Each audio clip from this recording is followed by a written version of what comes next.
I'm Shauna Rosner, your host of In-House Counsel Chronicles, a podcast designed to chronicle the career journeys of in-house counsel so we can collectively learn from the unique paths to their in-house position, the challenges they've overcome, the milestones they have celebrated, and how they're shaping the future of law in today's rapidly changing business environment. Today, my guest is Natasha Bowman. Natasha received her BA in history from UCLA in 2007 and her law degree from University of California College of Law San Francisco, formerly UC Hastings, in 2010. She also earned an MBA from Texas McCombs School of Business in 2017. Currently, Natasha is general counsel of NeilMed Pharmaceuticals. Welcome to the podcast, Natasha. Yeah, thanks for having me. So I want you to start off by just telling us a little bit about NeilMed, if you will. Sure. NeilMed's a OTC medical devices and pharmaceutical company, more in the consumer health space. We sell nasal irrigation products like sinus rinse and neti pots through big box retailers, Costco, Walgreens, stores like that, and then also in e-commerce. Okay, great. I know you had told me about the neti pot, and I said I had used that before. So great products. You joined that company. It's a family business in 2014. What was that decision process like? Well, I practiced litigation for 4 years. I was in Los Angeles and I worked mainly on plaintiff side class action firm cases in the advertising space, and then also some general commercial disputes and products liability. And I was not loving litigation. Understand that. I liked it enough. I liked some parts of it, like the motion practice, and it was definitely intellectually engaging, at least some parts of it, but I wanted to be more well-rounded. And at the same time, the business that my parents started in 2000, about 14 years earlier, was rapidly growing. They did not have an attorney, and it just seemed like an opportunity I couldn't and shouldn't pass up. You didn't inherit a legal department, so you had to build everything. What were the first systems or processes that you put into place? Well, when I first came on board, I just spent a few weeks or a few months basically learning the business because I didn't even know what processes there should be there. I didn't know what we had. I didn't know what templates we had. I really didn't know anything about being an in-house attorney. So that's what I spent the first few months doing, is just meeting with the department heads and sitting in on meetings, going to trade shows and meetings with buyers and just seeing what all the pain points were. And after that, the first thing I tackled was HR and employment issues. And I started um, reviewing the handbook and seeing what policies we had and which we needed. And then I also worked on IP and just seeing what products we had that actually had protection and didn't have protection. That So was what I started with. does the company now have like about 30 products roughly? Is that about right? Or Something like that and growing. and growing. So you're the only attorney still supporting a company that has roughly 30 products. What does your day to day now actually look like? It really varies day to day because I'm the only attorney there and there are so many demands, and everyone thinks that their issue is the most urgent and should be top of mind. So I have to triage basically every morning and see what has to be done first. So there are times when there are a lot of cases or disputes to deal with. That usually is my top priority. And then transactional work is the second. And then I really have a long to-do list and every morning, and I have to filter out what's the most important. I was going to ask you how you decide what needs your attention versus what just feels urgent. And I think you kind of answer that. To you. It's the litigation matters that are the more urgent Mhm. every day, correct? Yeah. and then new product launches. And on the manufacturing supply chain side, there are contracts and other paperwork that needs to be taken care of just to keep up with supply chain in timely fashion. So you've essentially built your in-house skill set in real time. How did you approach being self-taught early on? Well, when I first came on, I had no idea what I was doing. And at times I didn't even know where to start. So a lot of it was using Westlaw, practical law articles. I relied on the outside counsel we had at the time Mhm. and some of my peers that I went to law school with or that I knew at the time who worked at different firms in different practice areas. And how do you continue learning today when new issues come up? AI is a big help.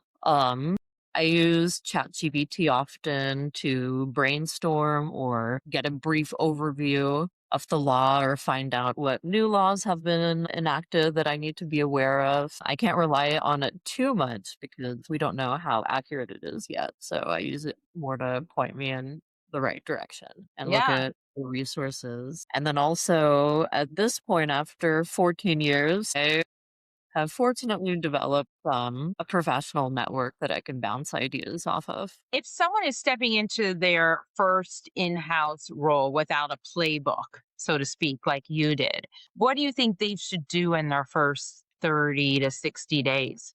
I think at the beginning, you have to learn the business very well, find out how it operates, find out the pain points. And, this sounds very basic, but again, ChatGPT can sometimes help you brainstorm what areas might affect the business you're working at if you aren't familiar with it already from your law practice.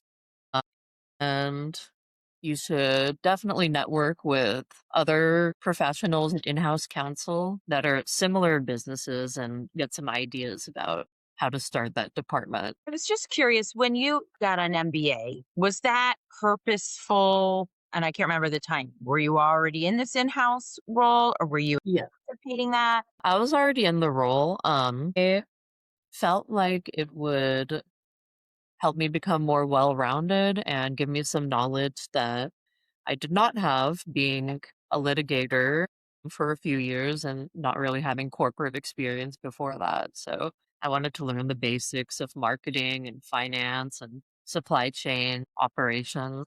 And did it help? Definitely. Yeah, it definitely helped to open my eyes about what I don't know. That was probably the most important thing I learned, was how much I don't know. Yeah, it's always important. Almost as important as what you do know. You've been thoughtful about when to bring in outside counsel. I think we talked about that when we had a conversation a couple months ago in preparation for this call. How do you decide what to outsource versus handle internally? Well, I try to settle disputes early if I can, and if we have to file a complaint or if opposing counsel files a complaint, as soon as something is in court, it goes to outside counsel because I don't litigate in court. I know my limits of what is too complicated and too detailed to handle on my own. Outside counsel usually handles all our IP and patent prosecution and that sort of thing. And also dealing with regulatory agencies, they often provide a lot of support, especially because they often have relationships with those agencies and, so that's really valuable. What would that first hire, do you think, look like for you? For me, because I'm the only attorney, I basically would need someone who can execute a lot of what I'm currently executing. I would need someone who's pretty well-rounded and hopefully they're in their previous career they've had exposure to a lot of different areas and in whatever areas they don't have knowledge of that they're able to figure out how to quickly get up to speed and just be comfortable jumping in. Sure. And I think you actually did say you might you've explored that, but haven't hired anyone yet. You're kind of in a remote type of a location, correct? Mm. So geographically, I think it's been challenging. It's a little bit too far from a major city. We're about like an hour and 20 minutes from San Francisco, deep in wine country in Sonoma County. So most most people are in that agricultural or food and beverage industry, so they don't have the um healthcare or CPG experience that I would need. And you had mentioned to me it's more of an in-house type of in-person type of culture, correct? So you They want really value people being in the office. right, of course. Tell me about the use of AI. I mean, that's probably something you've been doing for what, the last year or so? Has it been a year? I Utilize think I would say about a year. Yes.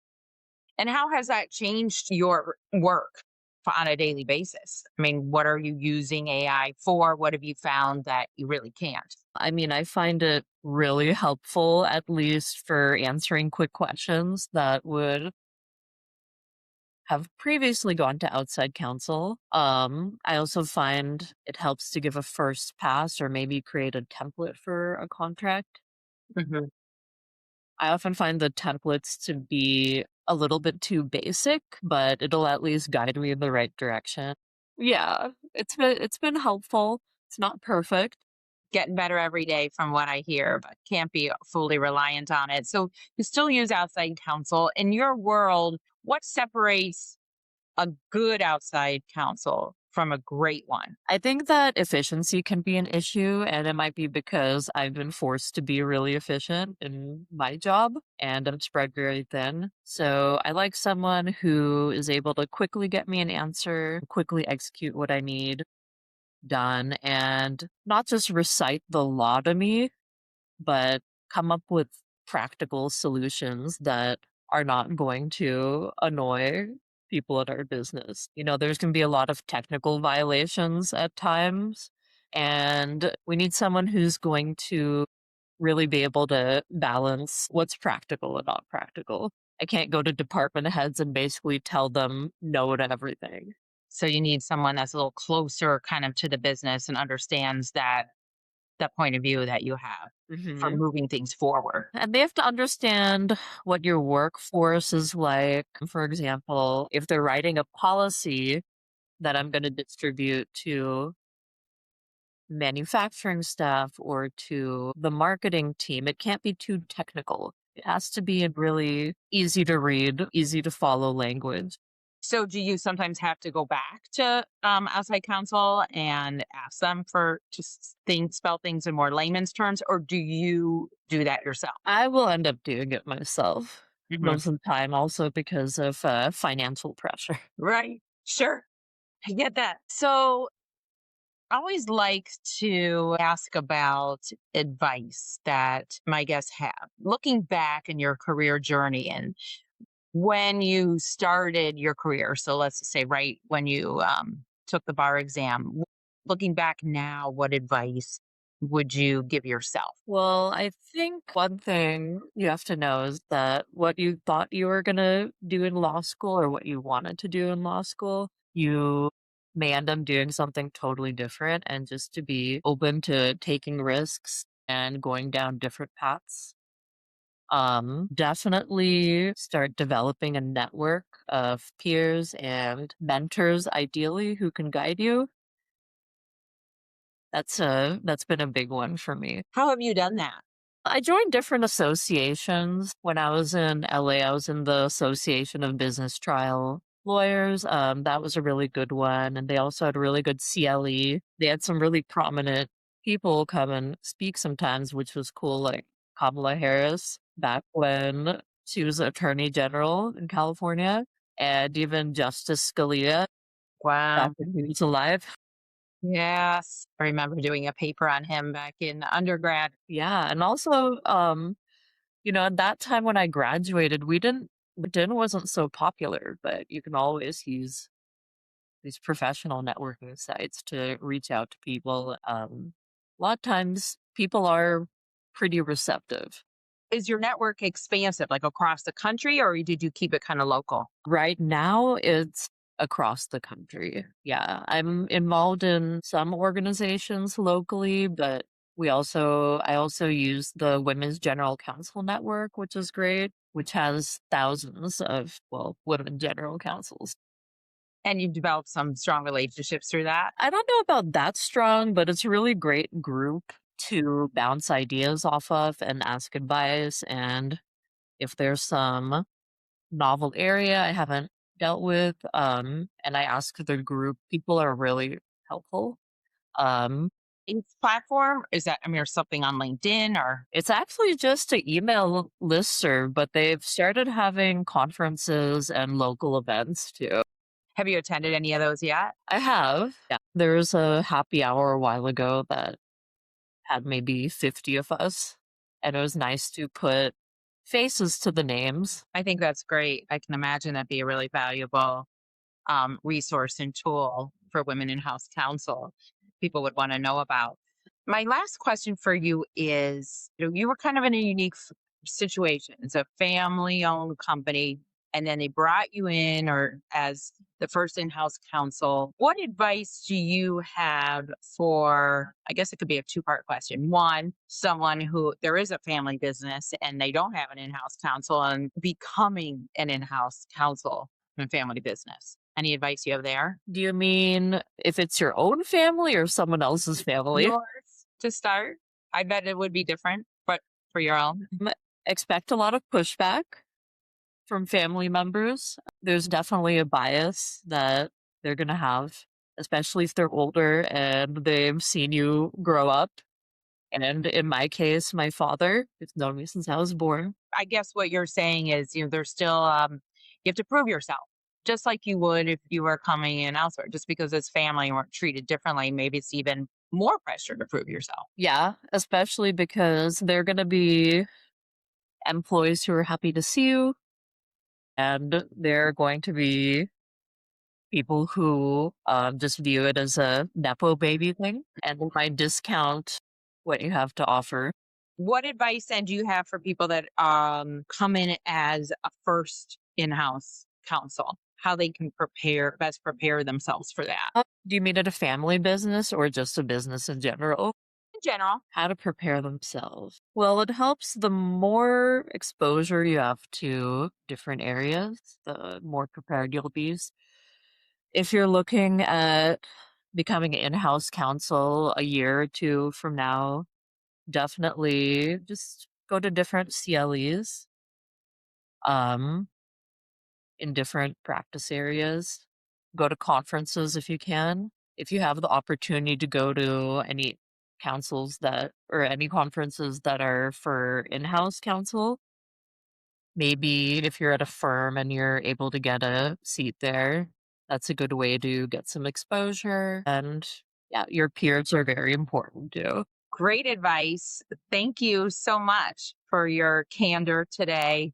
There's a lot to take away. I really appreciate the time you gave. Thanks for being my guest. Thank you for having me. This is my first time being on a podcast, so I'm honored to be here.